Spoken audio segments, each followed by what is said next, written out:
Anger is a very common problem, one we will often find in one form or another, in revealed or concealed forms, in counseling both individuals and couples or families. There's also some confusion among Christians that requires us to bring careful biblical thinking to our ministry care. The question involves 4 components.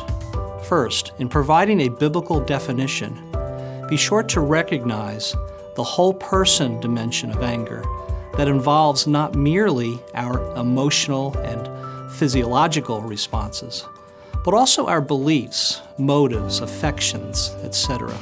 Those things that undergird those responses. A good definition will reflect the biblical notion that anger is something we do, a response, not a thing we have, something we do before God, and something that entails judging others as wrong in some way.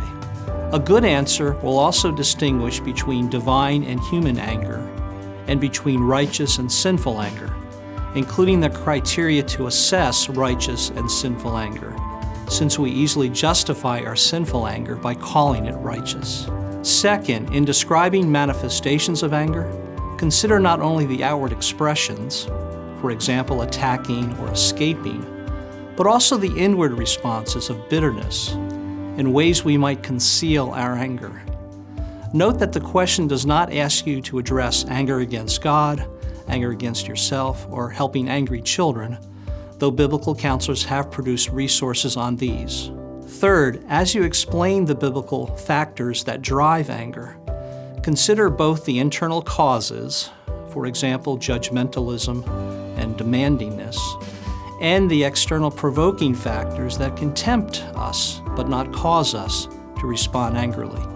For example, being sinned against or dashed hopes. Popular notions root anger in, quote, hurt, essentially blaming our anger on others who have hurt us. Fourth, what are the biblical strategies and practical steps that you would encourage counselees to make as they address their anger? Include some key scripture passages to study, meditate on, pray over, etc., as well as some put-on replacements, action steps, and prayer in the context of the church.